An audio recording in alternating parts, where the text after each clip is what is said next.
거대한 제국은 언제 무너지느냐가 아니라 어디에서부터 조용히 갈라지기 시작하는가. 지금 시베리아는 그 질문에 가장 위험한 답을 준비하고 있는 곳이다. 지금 전 세계의 시선은 나토의 전선, 미사일 방어망, 전투기 편대와 항공모함 전단으로 쏠려 있다. 그러나 이 화려한 군사력의 무대 뒤편에서 훨씬 덜 언급되지만 러시아 내부를 조용히 갉아먹고 있는 또 다른 위협이 서서히 형체를 드러내고 있다. 그것은 미국도 아니고 서방도 아니다. 러시아 국적을 가진 사람들이지만 우크라이나의 깃발 아래에서 총을 들고 싸우고 있는, 그리고 이름만으로도 크렘린을 오싹하게 만드는 존재, 바로 시베리아 대대이다. 이들은 차가운 시베리아 대지에서 태어났다. 오랫동안 러시아 경제를 떠받쳐온 자원기지이자 제국의 생명줄 같은 곳에서 성장한 사람들이다. 시베리아 대대는 우발적으로 모인 무질서한 반란 집단이 아니다. 대부분이 정규군에서 복무한 경험을 가진 베테랑이며 한때는 조국을 지키는 일이라고 믿고 최전선에서 싸웠던 병사들이다. 그런 그들이 지금은 조국을 등지고 자신들이 한때 충성을 다했던 체제에 총구를 겨누고 있다. 이 결심의 바닥에는 단순한 배신이나 분노만 있는 것이 아니다. 오랜 시간 쌓여온 구조적 불평등, 주변부에 대한 착취, 그리고 더 이상 믿을 수 없게 된 이념에 대한 깊은 환멸이 함께 얽혀 있다. 시베리아 대대는 용병 집단이 아니다. 돈을 위해 싸우지 않는다. 사적인 복수심만으로 움직이지도 않는다. 그들이 싸우는 이유는 명확하다. 잊혀진 고향 시베리아, 끝없이 빨려나가기만 했던 자원. 존재만 활용당하고 목소리는 짓눌려왔던 사람들이 스스로의 미래를 다시 쓰기 위해서이다. 병력 규모만 놓고 보면 이들은 러시아라는 거대한 국가를 당장 뒤집을 수 있는 힘과는 거리가 멀다. 수백 명 수준의 전력이 제국을 무너뜨릴 수는 없다. 그러나 이들이 가하는 한 번 한 번의 타격은 블라디미르 푸틴 정권의 권위와 체면에 반복해서 균열을 낸다. 과감한 기습작전, 국경 침투와 후방 교란, 정찰과 파괴 공작, 그리고 전략적 목표에 대한 정밀 타격에 이르기까지 이들의 행동이 공개될 때마다 모스크바는 반드시 반응해야 한다.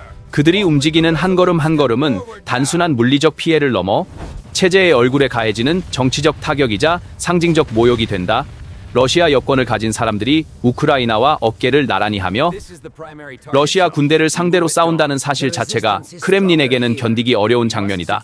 우크라이나의 군사적 지원, 그리고 폴란드에 기반을 둔 러시아 시민단체와 같은 망명 조직들의 뒷받침 속에서 시베리아 대대는 단순히 버티는 수준을 넘어 점점 세력을 늘려가고 있다. 이들은 사람을 무작정 끌어모으지 않는다. 잠깐의 영웅 흉내를 내고 싶어하는 사람은 필요 없다. 왜 싸우는지 분명히 알고 불길 속으로 걸어 들어갈 각오가 되어 있는 사람들만을 선별한다. 이 대대를 이끄는 인물 블라디슬라브 아모소프, 별명 야쿠트는 과시형 지도자가 아니다. 그는 말이 많은 편도 아니고 언론 앞에 나서려 하지도 않는다. 그러나 최전선의 혼란 속에서 생사를 가르는 결정을 내릴 수 있는 사람으로 알려져 있다. 그의 곁에는 우크라이나와의 협력, 서방의 지원 세력과의 연락을 맡는 여러 정치 활동가와 비공식 특사들이 포진해 있다. 겉으로 드러나는 얼굴은 몇 명뿐이지만 진짜 척추는 러시아 내부 깊숙한 곳에 숨어있는 비밀 네트워크다. 이들은 정보와 물자를 공급하며 광활한 영토 곳곳에서 저항의 불씨를 꺼지지 않게 지탱하고 있다. 지금과 같은 흐름이 이어진다면 러시아는 나토와의 군사적 긴장만 상대하는 것이 아니라 자신의 내부에서 총을 겨누는 자식들과도 싸워야 하는 상황을 피하기 어렵게 된다. 제국의 외곽에서만이 아니라 심장부와 변두리 곳곳에서 동시에 균열이 벌어지는 것이다. 시베리아 대대는 충동적인 폭도 집단이 아니다. 이들은 수년간 쌓여온 불만과 분노가 결정체가 된 집단이다.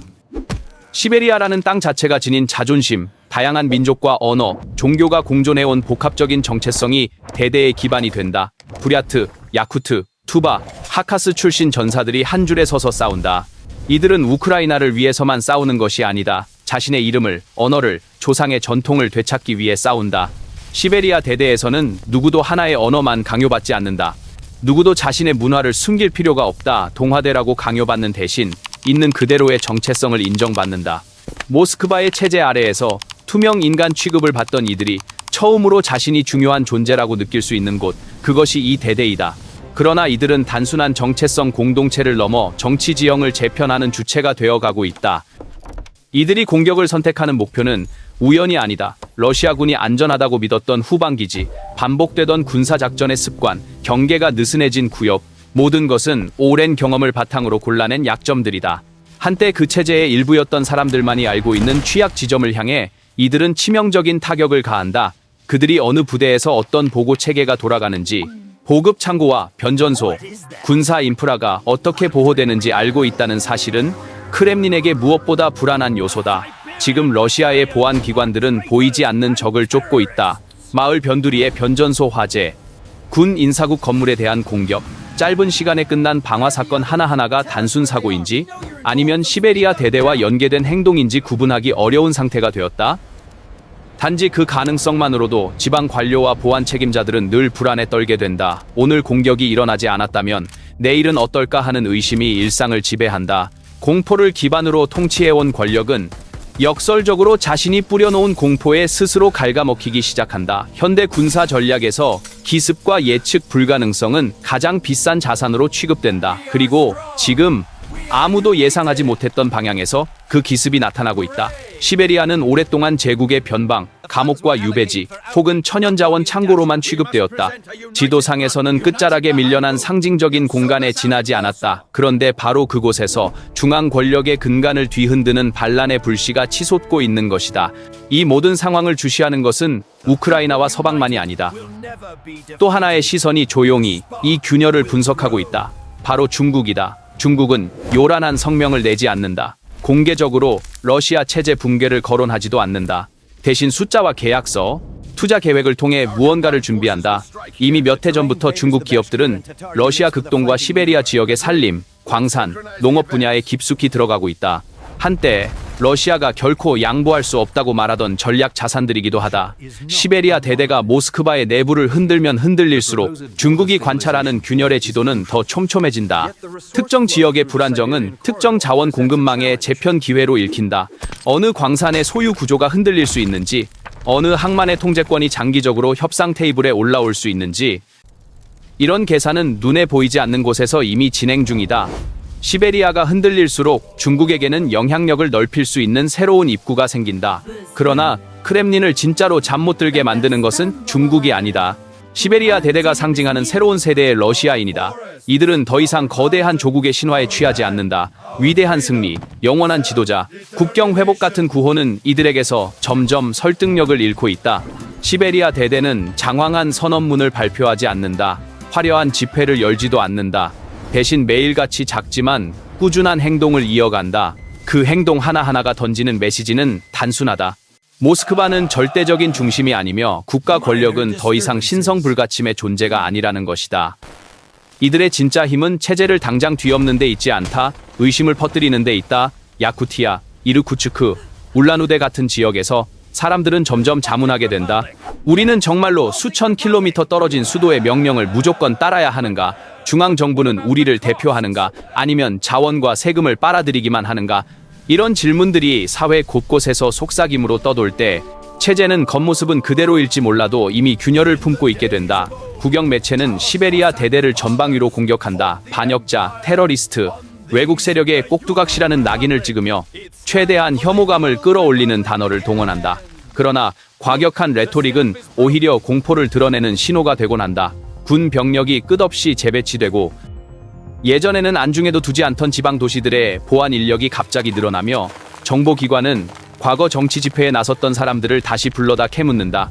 이 모든 움직임은 하나의 사실로 수렴한다. 체제가 스스로를 더 이상 완전히 통제하고 있지 못하다고 느끼기 시작했다는 것이다. 그 이유는 단순하다. 시베리아 대대의 전사들은 자신들이 공격하는 시스템을 누구보다 잘 알고 있다. 이들은 한때 그 시스템을 위해 일했던 사람들이다. 송전망을 어떻게 보호하는지, 철도망이 어디에서 가장 취약한지, 군수 물자 창고의 경비가 언제 느슨해지는지, 그리고 어느 지방 관리들이 두려움 때문에만 충성을 유지하고 있는지까지 이들은 구조를 꿰뚫고 있다. 바로 이 지점이 시베리아 대대가 가진 가장 위험한 무기다. 총과 폭발물이 아니라 내장을 훤히 들여다볼 수 있는 내부자의 눈이다. 이제 그 내부자의 눈이 총구와 함께 돌아섰다. 그 결과 러시아라는 거대한 국가 전체가 거울을 들이대고 자신을 다시 보도록 강요받고 있다. 크렘린은 여전히 일관된 메시지를 내보내려 한다. 러시아는 단결되어 있고 수도는 흔들림 없이 모든 지역을 통제하고 있으며 내부의 반대 세력은 미미한 소수에 불과하다는 식의 이야기다. 하지만 실제 현실에서 보이는 장면은 다르다. 러시아라는 나라의 외곽에서는 이미 하나 둘씩 금이 가고 있다. 그리고 시베리아는 그 금이 시작되는 첫 지점에 불과하다. 모스크바 정권에 반대하는 세력들은 본래 서로 잘 뭉치지 못했다. 망명 정치인들 사이에서는 누가 대표성을 가지는지, 어떤 노선을 취해야 하는지, 자금은 누가 어떻게 분배해야 하는지 등을 두고 갈등이 끊이지 않았다. 어떤 그룹은 서방과의 밀착을 원했고, 어떤 그룹은 거리를 두려했다. 또 어떤 이들은 미디어의 주목을 차지하기 위해 서로 경쟁하기도 했다. 하지만 그 와중에도 시베리아 대대는 비교적 조용하게 그러나 끈질기게 자리를 지켰다. 이들은 카메라 앞에 서는 대신 철저한 비밀 유지와 명확한 목표 의식을 택했다. 외부의 인정이 아니라 고향에서의 변화에만 초점을 맞췄다. 지금 벌어지는 일은 하루아침에 터진 반란이 아니다. 최소한 10여 년 이상 누적된 억압의 결과다. 이미 20대 초반이었던 시절부터 거리로 나와 시위를 벌였던 사람들은 지금 30대, 40대가 되었다. 이들은 한때 시베리아를 더 이상 모스크바의 식민지로 두지 말라고 외쳤고, 시베리아 연방이라는 상징을 담은 푸른색과 흰색의 깃발을 흔들었다. 나는 시베리아 사람이다라는 문구가 적힌 티셔츠가 순식간에 동나던 시절도 있었다. 이에 대한 모스크바의 반응은 금지와 탄압이었다. 집회는 해산당했고 활동가들은 재판을 받고 감옥에 끌려갔다. 그러나 처벌은 메시지를 지우지 못했다. 오히려 각자의 마음속에 더 깊은 상처와 분노를 남겼다. 시간이 흐르면서 그 상처는 점점 더 많은 지역으로 번져나갔다. 이제 저항의 망은 시베리아에만 그치지 않는다. 러시아 전역 곳곳에서 서로 다른 이름을 가진 무장 조직과 시민 네트워크가 동시에 움트고 있다. 러시아 자유군단, 러시아 의용군단, 체첸 출신 전사들로 구성된 여러 부대, 타타르와 바시키르, 기타 여러 민족 그룹들의 무장 세력까지. 이들은 각자 다른 역사와 기억을 가지고 있지만 최근 몇 년 동안 훈련을 공유하고 정보를 교환하며 협력을 확대하고 있다. 서로 다른 깃발 아래 서 있지만 점점 하나의 공통된 의식이 자리 잡는다. 러시아는 더 이상 하나의 단일한 덩어리가 아니라는 인식이다. 폴란드와 리투아니아에서는 이런 흐름이 조금 더 선명하게 모습을 드러낸다. 이곳에서는 다양한 민족의 망명 인사들이 모여 러시아 이후의 러시아를 논의한다. 이들은 러시아를 여러 조각으로 갈라버리자는 단순한 발상만을 가지고 있지 않다. 오히려 새로운 형태의 연합, 과거 제국 아래에서 억압받았던 지역들이 스스로 목소리를 낼 수 있는 구조를 고민하고 있다. 시베리아, 타타르스탄, 북카프카스, 극동 지역 등이 각자의 정체성을 유지하면서도 어쩌면 느슨한 연합체를 구성할 수 있다는 상상도 여기에서 싹튼다. 한때 서로의 이름조차 잘 모르던 전사와 활동가들이 손을 맞잡기 시작한다. 시베리아 출신 전사가 타타르 출신 인권 활동가와 악수하는 장면은 단지 연대라는 말로만 설명되지 않는다. 그것은 러시아를 나눌 수 없다는 신화, 제국의 영토는 결코 잘려나갈 수 없다는 오랜 국가서사를 정면으로 부정하는 상징이다. 남쪽으로 시선을 돌리면 북카프카스의 상처는 아직 아물지 않았다. 여러 차례의 전쟁 끝에도 마을이 사라지고 청년들이 돌아오지 못한 기억은 다게스탄과 인구셰티아 같은 지역 사람들의 생활 속에 남아있다. 종교적 신념과 민족적 자존심은 총과 탱크로만 제어할 수 있는 것이 아니다. 탄압이 심해질수록 억눌린 정체성은 더 강하게 되살아난다. 타타르스탄에서는 한때 자치협정이 체결되었던 1990년대의 기억이 여전히 살아있다. 타타르 사람들은 자신의 언어로 교육하고 자원의 사용에 주도적으로 관여하던 시절을 기억한다. 이 경험은 완전히 지워지지 않았다. 가까운 곳에서는 바시키르 지역 역시 들끓고 있다. 처음에는 단지 산과 숲을 지키기 위한 작은 환경 시위처럼 보였던 움직임 속에서 사람들은 자신들의 운명을 스스로 결정하겠다는 더 깊은 욕망을 드러내기 시작했다. 서쪽 끝 칼리닝그라드로 가면 상황은 또 다르지만 본질적으로 비슷하다. 이 고립된 영토는 이미 오래전부터 유럽과 더 밀접하게 연결되어 왔다. 사람들은 리투아니아와 폴란드의 시장을 더 자주 드나들고 생활 방식과 문화도 점점 서유럽과 비슷해지고 있다. 시간이 지나면서 칼리닝그라드 시민들 스스로가 자신을 러시아보다는 발트의 연안의 하나의 도시라고 느끼기 시작한다면 그것은 러시아에게 분명한 경고 신호다. 소속감이 이동하는 순간 국경선은 지리학적 선이 아니라 정치적 논쟁거리가 된다. 이처럼 곳곳에서 각각의 움직임이 쌓이는 동안 모스크바가 가장 두려워하는 그림은 단 하나다. 이 모든 조각들이 동시에 움직이는 순간이다. 그날이 오면 위협은 바깥에서 오지 않는다. 그 위협은 러시아 지도 안에 이미 존재하는 각 지역들의 집합적인 결단이라는 형태로 다가오게 된다. 이렇게 서로 다른 조각들이 하나로 맞물리는 순간 크렘린이 가장 두려워해온 악몽은 국경 밖이 아니라 국경 안에서 현실이 된다. 서쪽 끝 칼리닝그라드에서는 이미 그 조짐이 뚜렷하다. 유럽 한가운데 고립된 이 러시아 영토는 지리적으로는 러시아의 일부지만 생활 리듬과 경제의 맥박은 오랫동안 리투아니아와 폴란드, 나아가 유럽연합의 방향을 향해 뛰어왔다. 사람들은 주말이면 자연스럽게 국경을 넘어 장을 보고 아이들은 서유럽식 브랜드와 문화를 더 친숙하게 느낀다. 이런 환경에서 독립이나 자치 혹은 새로운 발트해 공화국이라는 아이디어가 속삭임 수준을 넘어 공개적인 담론으로 떠오르기 시작한다면 그것은 단순한 지역 감정 문제가 아니라 국가 정체성의 균열을 의미한다. 지도상으로만 러시아에 속해 있을 뿐 마음과 시선은 이미 다른 곳을 향하고 있는 땅, 바로 그곳이 칼리닝그라드다. 상트페테르부르크 인근에서도 잊힌 이름이 조금씩 다시 등장하고 있다. 잉그리아. 한때 독자적인 역사와 문화를 가졌던 이 지역의 정체성을 되찾자는 움직임은 아직 소수에 불과하지만 모스크바 중심의 국가 서사의 균열을 내는 상징적 의미를 가진다.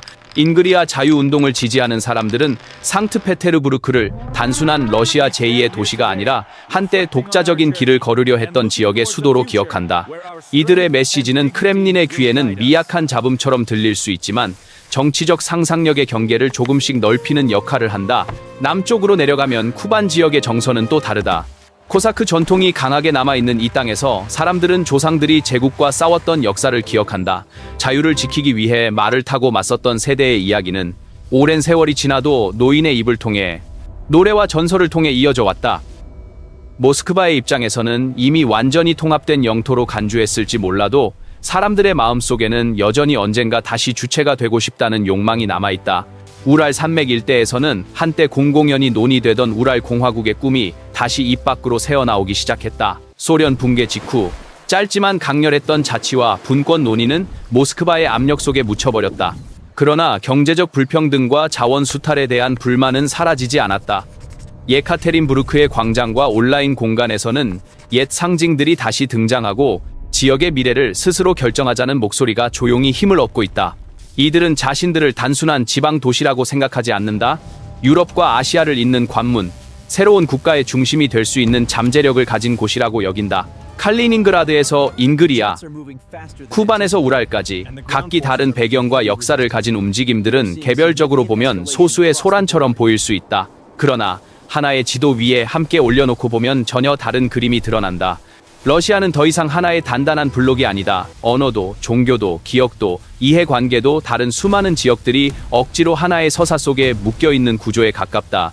크렘린은 오랫동안 이런 균열을 무시하거나 무력과 선전으로 덮어왔다. 하지만 시베리아 대대의 등장 이후 상황은 결정적으로 변했다. 시베리아 대대의 존재는 그동안 속삭임 수준에 머물렀던 질문들을 현실 정치의 무대 위로 끌어올렸다. 여기에는 상징적인 역전이 담겨 있다. 더 이상 반체제 인사들이 해외의 회의장에서만 러시아의 미래를 논의하지 않는다. 이제는 총을 든 전사들이 바로 그 러시아 땅 위에서 총성과 폭발로 질문을 던지고 있는 것이다. 크렘린이 믿어왔던 신화, 즉 러시아 내부의 충성은 흔들릴 수 없는 것이라는 전제가 처음으로 눈앞에서 깨지고 있다. 국영 언론이 아무리 시베리아 대대를 매국노라고 부르고 서방의 꼭두각시라고 매도해도 하나의 사실은 지워지지 않는다. 이들은 러시아 여권을 가진 러시아인들이다. 군복을 입고 러시아군으로 복무했던 경험을 가진 사람들이다. 그리고 지금 그들이 우크라이나 편에서 러시아군과 싸우고 있다는 사실 자체가 이미 거대한 균열의 증거다. 이 균열이 어디까지 번질지는 아무도 모른다. 다만 한 번 열린 균열은 다시 완벽하게 메워지기 어렵다는 것만은 분명하다. 이제 질문은 달라졌다. 시베리아 대대가 버틸 수 있느냐가 아니라 만약 이들이 살아남고 심지어 일정 부분 성공하면 무엇이 일어날 것인가 하는 점이다. 시나리오는 크게 세 가지로 나누어 볼 수 있다. 어느 하나도 크렘린에게는 편안한 결말이 아니다. 첫 번째 시나리오는 전면적인 탄압이다. 러시아 권력 구조가 가장 익숙하게 사용하는 방식이다. 보안기관을 총동원해 시베리아 대대와 연계된 모든 인맥을 색출하고 지도부를 체포하고 해외 네트워크를 끊고 지방의 활동가들을 차례로 구속하는 것이다. 언론에는 성공적인 소탕 작전이라는 승전보가 쏟아지고 반란은 미미한 소동이었다는 서사가 반복된다. 하지만 이런 전략에는 언제나 그림자가 따른다. 공포에 의한 침묵은 일시적일 뿐이고 한번 깨어난 질문은 다시 예전처럼 잠들지 않는다. 사람들은 더 낮은 목소리로 더 깊은 지하에서 이야기할 뿐 완전히 잊어버리지는 않는다. 두 번째 시나리오는 제한적인 자치다. 전쟁이 길어지고 경제적 부담이 눈덩이처럼 불어나면 크렘린도 언젠가는 숨 돌릴 구멍을 찾아야 한다.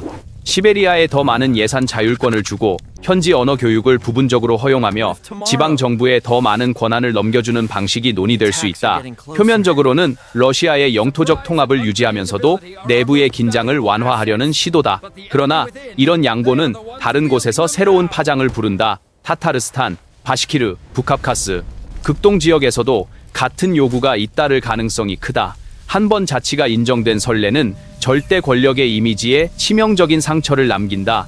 모스크바는 더 이상 절대적인 중심이 아니라 협상 가능한 파트너가 되어버린다.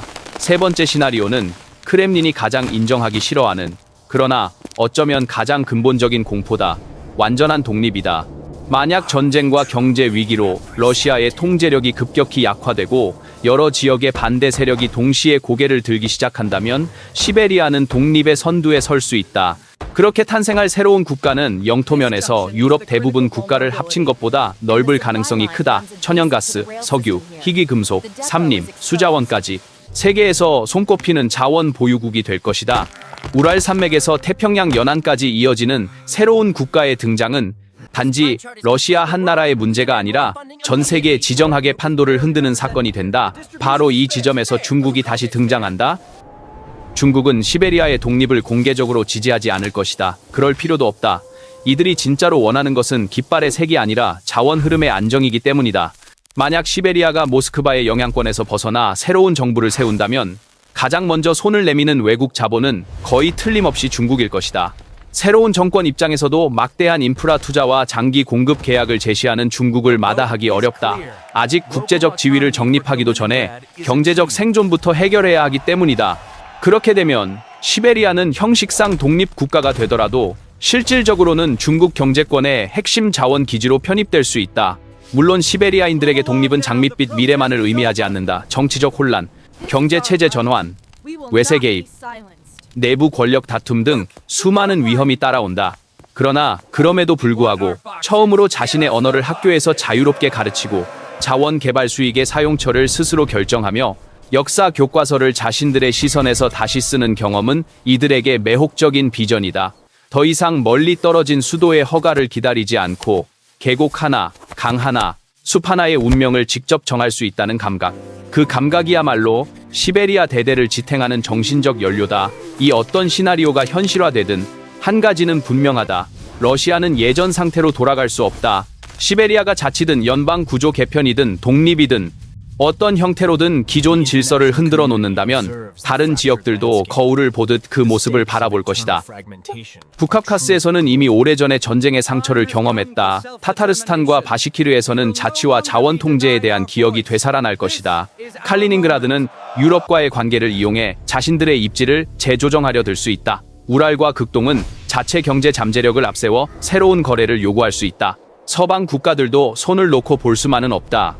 러시아처럼 거대한 핵보유국 내부에서 연쇄적인 분열이 일어날 경우 그것은 단지 한 나라의 내전이 아니라 국제 안보 전체를 뒤흔드는 위기가 된다.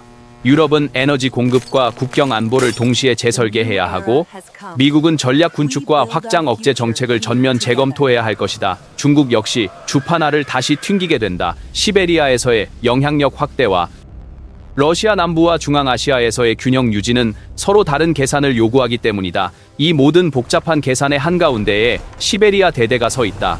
이들은 자신들이 이런 거대한 국제정치의 한복판에 있다는 사실을 모두 이해하고 있는 것은 아닐지 모른다. 그러나 한 가지는 분명히 알고 있다. 더 이상 모스크바의 허락을 기다리지 않겠다는 점이다. 이들의 싸움은 거창한 이념의 언어 대신 아주 구체적인 감정에서 출발한다. 말이 금지된 교실, 외지 기업에 넘어간 숲과 광산, 역사에서 지워진 조상의 이름들, 그리고 그 모든 것을 되찾고 싶다는 욕망에서 비롯된다. 시베리아 대대의 모든 전사가 독립이라는 단어를 입에 올리는 것은 아닐지도 모른다. 어떤 이들은 단지 지역의 자치와 문화적 존중을 원하고 어떤 이들은 더 급진적인 목표를 품고 있을 것이다. 하지만 그들이 공유하는 공통된 생각이 하나 있다. 바로 자기 운명을 스스로 결정할 권리다. 이 권리는 어떤 제국에게나 어떤 독재 정권에게나 가장 위험한 개념이다. 총과 탱크로는 뺏을 수 있어도 한 번 각성된 의식은 제거하기 어렵기 때문이다. 그리고 지금 시베리아 대대는 바로 그 의식을 상징하는 존재가 되어가고 있다. 이들은 우크라이나를 위해 싸우고 있지만 그 이상으로 자신들이 속한 땅의 미래를 위해 총을 들었다고 믿는다. 크렘린이 아무리 이를 부인하려 해도 러시아 내부 어딘가에서는 이미 새로운 질문이 자라나고 있다. 러시아라는 나라가 앞으로 어떤 모양이 될지 그 답을 쓰는 주체가 더 이상 모스크바만은 아닐 수 있다는 질문이다. 이 질문이야말로 시베리아 대대가 쏜 가장 강력한 탄환이다.